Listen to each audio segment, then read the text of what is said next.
Maharashtra CM అభ్యర్థిపై suspense కొనసాగుతోంది. ముఖ్యమంత్రి ఎవరవుతారోనని అందరూ ఆసక్తిగా ఎదురు చూస్తున్నారు. షిండే నివాసానికి శివసేన కార్యకర్తలు భారీగా చేరుకున్నారు. సీఎం అభ్యర్థిపై త్వరలో క్లారిటీ వచ్చే అవకాశం ఉంది. మరోవైపు సీఎం అభ్యర్థిత్వంపై అధిష్టానం నిర్ణయం తీసుకుంటుందని దేవేంద్ర ఫడ్నవీస్ తెలిపారు. మహాకూటమి నిర్ణయిస్తే పదవి చేపడతానని చెప్పారు. కూటమి నేతలదే తుది నిర్ణయమని వ్యాఖ్యానించారు ఫడ్నవీస్.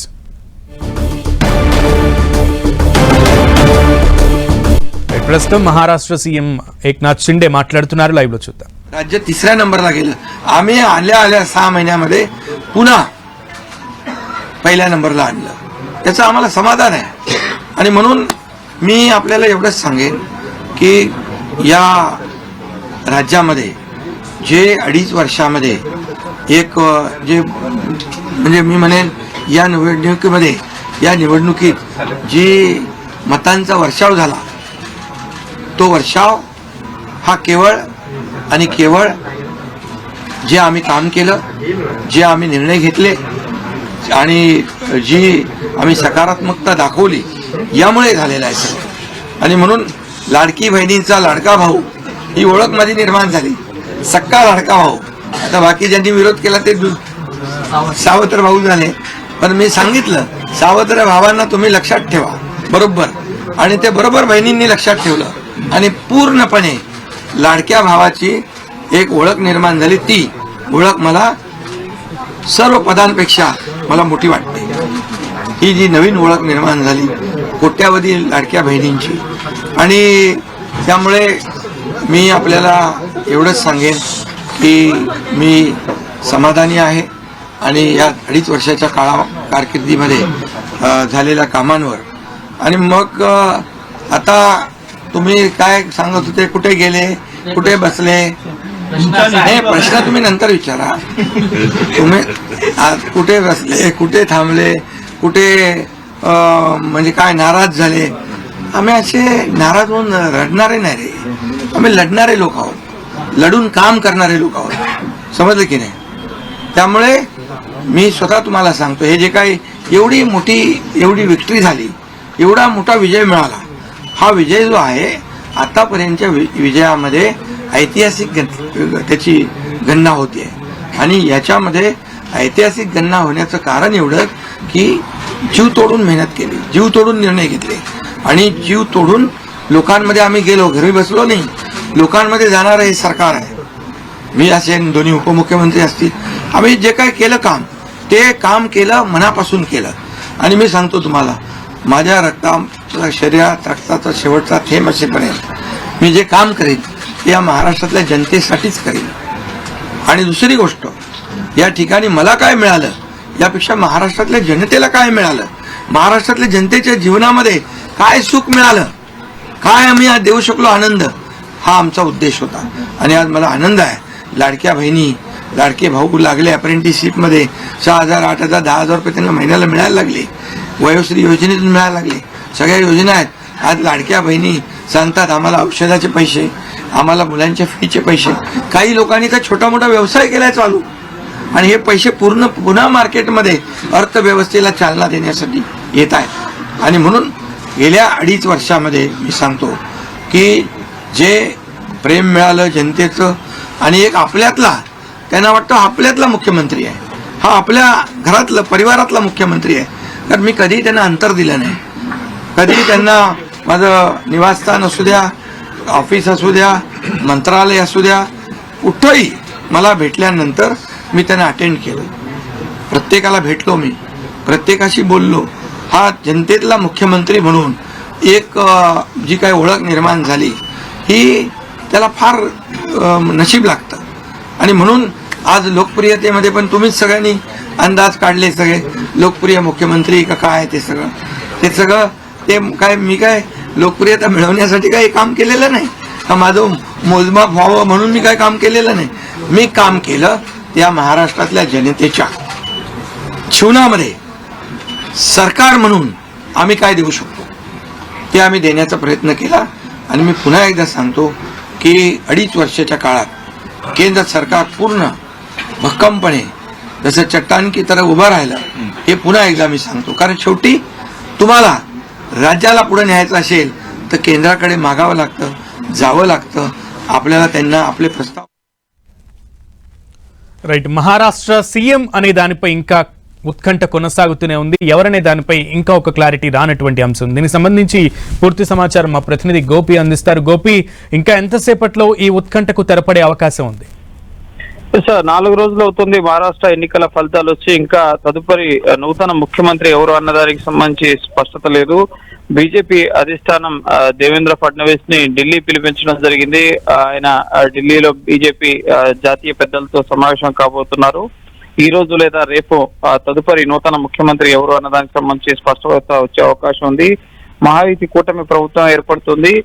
కేవలం బీజేపీ అలాగే సింగిల్ లార్జెస్ట్ పార్టీగా ఉన్నంత మాత్రాన మ్యాజిక్ ఫిగర్ అనేది బీజేపీ వద్ద లేదు.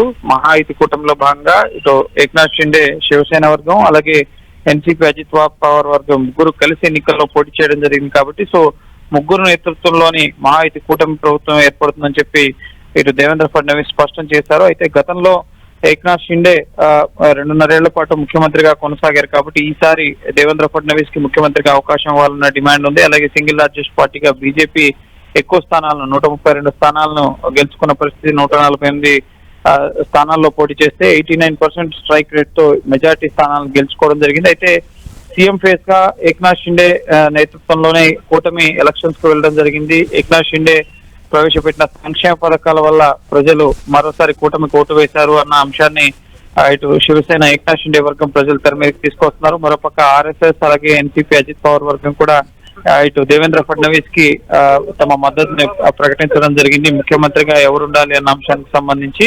సో ఈ రోజు రాత్రి లేదా రేపు ఇటు బీజేపీ అగ్రనాయకత్వం ఈ మహారాష్ట్ర తదుపరి ముఖ్యమంత్రి ఎవరు అన్నదానికి సంబంధించి నిర్ణయం తీసుకునే అవకాశం ఉంది. ఇటు ఇప్పటికే ఆర్ఎస్ఎస్ నుంచి సూచనలు తీసుకోవడం జరిగింది బీజేపీ అధినాయకత్వం. అలాగే క్షేత్రస్థాయిలో ఉన్న పరిస్థితులను కూడా అన్నింటినీ కూడా అధ్యయనం చేసి, ముఖ్యంగా గతంలో దేవేంద్ర ఫడ్నవీస్ ముఖ్యమంత్రిగా పనిచేసిన అనుభవం ఉంది, పార్టీని సమర్థవంతంగా ముందుకు తీసుకెళ్లాడన్న భావనలో కూడా అధిష్టానం ఉంది. సో ఫ్రంట్ రేస్ లో అయితే దేవేంద్ర ఫడ్నవీస్ నే ముఖ్యమంత్రి చేయాలన్న డిమాండ్ అనేది బీజేపీలో కూడా ప్రధానంగా వినిపిస్తోంది. సో అధిష్టానం నిర్ణయం తదుపరి నూతన ముఖ్యమంత్రి ఎవరు అనేది స్పష్టత వచ్చే అవకాశం ఉంది. ఇప్పటికే ఏక్నాథ్ షిండే ముఖ్యమంత్రి పదవికి రాజీనామా చేశారు. ఆపద్ధర్మ ముఖ్యమంత్రిగా కొనసాగుతున్న పరిస్థితి ఉంది. సో ముఖ్యంగా ఎక్కువ రోజులు ఈ అంశాన్ని లాగదీస్తే కూడా అది కూటమికి మంచిది కాదు అన్న అభిప్రాయంలో కూడా నేతలు ఉన్నారు. ఇప్పటికే సంజయ్ రౌత్ లేదా ఉద్ధవ్ ఠాక్రే ఇటువంటి నేతలు ఎన్సీపీ శరద్ పవార్ వర్గం కూడా ఇటు విమర్శలు చేస్తున్న పరిస్థితి. ముఖ్యమంత్రి నిర్ణయించలేని స్థితిలో బీజేపీ ఉంది అన్న విమర్శలు కూడా చేస్తున్న నేపథ్యంలో సో వీలైనంత త్వరగానే మహారాష్ట్ర ముఖ్యమంత్రి పైన నిర్ణయం తీసుకునే అవకాశం ఉంది. రేపు జార్ఖండ్ ముఖ్యమంత్రిగా హేమంత్ సోరెన్ ప్రమాణ స్వీకారం చేయబోతున్నారు. సో జార్ఖండ్ లో రేపు నూతన ప్రభుత్వం కొలువు తీరబోతోంది. సో మహారాష్ట్రలో కూడా ఇటు బీజేపీ జాతీయ నాయకత్వం నిర్ణయం తీసుకున్న తర్వాత ఇటు ప్రమాణ స్వీకార తేదీ అలాగే పూర్తి స్థాయి కేబినెట్ మంత్రివర్గ కూర్పు వీటన్నిటికి సంబంధించిన కసరత్తు జరిగే అవకాశం ఉంది. మొదట ముఖ్యమంత్రి ఉప ముఖ్యమంత్రులు ప్రమాణ స్వీకారం చేస్తారు, కొంతమంది కీలక మంత్రులు ప్రమాణ స్వీకారం చేస్తారు. తదుపరి పూర్తి స్థాయి కేబినెట్ కి సంబంధించిన చర్చ మహాయుతి కూటమిలో జరిగిన తర్వాత పూర్తి స్థాయి మంత్రివర్గం ప్రమాణ స్వీకారం చేసే అవకాశం ఉంటుంది. ఎస్ గోపి, అయితే యాక్చువల్ గా ఇప్పుడు ఆపద్ధర్మ ముఖ్యమంత్రిగా ఉన్నటువంటి షిండే ప్రెస్ మీట్ పెట్టడం జరిగింది. ఆయన నేను ఎప్పుడు సీఎం అవుతానని అనుకోలేదు, సీఎం అయ్యాను, మహాయుతి కూటమి కార్యకర్తనని సింపుల్ స్టేట్మెంట్స్ ఇస్తున్నారు షిండే ఓ పక్కన. ఇంకో పక్కనేమో ఫడ్నవీస్ మాజీ ముఖ్యమంత్రి ఏమో ఢిల్లీలో ఉన్నటువంటి పరిస్థితి. సో దీని ప్రకారమే మహారాష్ట్రీయులకి ఒక క్లారిటీ వచ్చిందని అనుకోవచ్చా ఈ పాటికే? ఎస్ సార్, నేను ఎప్పుడు కూడా ముఖ్యమంత్రి పదవి ఆశించలేదు, ఆయన ముఖ్యమంత్రి అవుతా అని చెప్పి కూడా అనుకోలేదని చెప్పి ఏక్నాథ్ షిండే ఇటు మీడియా సమావేశంలో వెల్లడించారు. ఎందుకంటే ఏక్నాథ్ షిండే శివసేన ఉద్ధవ్ ఠాక్రే వర్గం నుంచి విడిపోయిన తర్వాత ఆయన్ని ముఖ్యమంత్రిగా ప్రమోట్ చేసింది బీజేపీనే. సో ఏక్నాథ్ షిండే ముఖ్యమంత్రి అయ్యారన్నా కూడా దానికి కారణం బీజేపీనే. గతంలో ఇటు కావాల్సిన సంఖ్యాబలం మెజారిటీ ఎమ్మెల్యేలను తీసుకుని ఇటు బీజేపీకి మద్దతుగా మేము ప్రభుత్వాన్ని ఏర్పాటు చేస్తామని ముందుకు రావడంతో గతంలో సీఎం గా దేవేంద్ర ఫడ్నవీస్ పనిచేసిన ఆయన్ని డిప్యూటీ సీఎం చేసి ఇటు ఏక్నాథ్ షిండేని సీఎం చేసింది కూడా బీజేపీ పార్టీనే. కాబట్టి సో ఏక్నాథ్ షిండేకి ఇప్పటికే 2.5 ఏళ్లు ముఖ్యమంత్రిగా బీజేపీ అవకాశం కల్పించడం జరిగింది. సో ఇప్పుడు 2.5 ఏళ్ల పాటు దేవేంద్ర ఫడ్నవీస్ కి అవకాశం కల్పిస్తారా? తదుపరి 2.5 ఏళ్లు ఇటు ఏక్నాథ్ షిండేకి 2 ఏళ్లు, ఏక్నాథ్ షిండేకి 1 ఏడాది ఇటు అజిత్ పవార్ కి ఈ విధంగా పవర్ షేరింగ్ లో భాగంగా మహాయుతి కూటమి ప్రభుత్వం ఏర్పడుతుందా? ఈ డిస్కషన్స్ అనేవి ప్రస్తుతం కొనసాగుతున్నాయి. పూర్తి స్థాయిలో మహాయుతి కూటమికి సంబంధించి ఒకే ముఖ్యమంత్రి 5 ఏళ్ల పాటు కొనసాగుతారా, లేక రెండేళ్లు తదుపరి 1 ఏడాది అజిత్ పవార్ కు అవకాశం ఇస్తూ కూటమి నేతలంతా కూడా అధికారాన్ని ముఖ్యమంత్రి పీఠాన్ని పంచుకుంటారన్న దానికి సంబంధించి స్పష్టత రావాల్సి ఉంది. సో ఇందులో భాగంగానే ముఖ్యంగా ఇటు దేవేంద్ర ఫడ్నవీస్ ఫ్రంట్ రేస్ లో ఉన్నప్పటికీ కూడా ఇటు ఏక్నాథ్ షిండే కూడా ప్రజలు ఎవరు కూడా ఇటు అసంతృప్తికి గురి కావద్దు, మీరు చూపిస్తున్న ప్రేమకు ధన్యవాదాలు, ఎవరు కూడా ముంబై రావద్దు అని చెప్పి కూడా ఏక్నాథ్ షిండే అప్పీల్ చేసిన పరిస్థితి ఉంది. మహారాష్ట్ర ప్రజల సంక్షేమం కోసం ఒక మంచి ప్రభుత్వం, మహాయుతి కూటమి ప్రభుత్వం ఏర్పడబోతోంది. సో పదవుల కోసం కాదు, సంక్షేమం విషయంలో ప్రజలకు సేవ చేసే విషయంలో నేను ఎప్పుడు ముందుంటా అని చెప్పి కూడా ఏక్నాథ్ షిండే మాట్లాడడం జరిగింది. సో వీటిని కూడా ఒక మరాఠా మహారాష్ట్ర ముఖ్యమంత్రిగా ఉండాలన్న డిమాండ్ కూడా వినిపిస్తుంది. ఏక్నాథ్ షిండే ఒక మాస్ లీడర్ గా ఇటు ఉద్ధవ్ ఠాక్రే వర్గం నుంచి బయటకు వచ్చిన తర్వాత బాల్ ఠాక్రే ముంబై రీజియన్ లో, అలాగే నెక్స్ట్ బిఎంసీ ఎలక్షన్స్ ఉన్నాయి, మున్సిపల్ ఎలక్షన్స్ ఉన్నాయి కాబట్టి సో వాటిని దృష్టిలో పెట్టుకుని కూడా బీజేపీ అధిష్టానం నిర్ణయం తీసుకుంటుంది. ఎందుకంటే ఏక్నాథ్ షిండే కూడా చాలా మద్దతు పెరుగుతోంది. మరాఠాలంతా కూడా ఇటు ఏక్నాథ్ షిండే శివసేన వర్గం కానీ మహారాష్ట్రలో ఉన్న స్థానిక నేతలు కానీ షిండేనే కొనసాగించాలి, ఇటు బైన్ పథకానికి సంబంధించి మహిళలకు 1500 రూపాయలు ఇచ్చే మంత్లీ పెన్షన్ అనేది 2100 చేస్తామని హామీ ఇచ్చారు, లాడ్లీ బహన్ పథకం అనేది.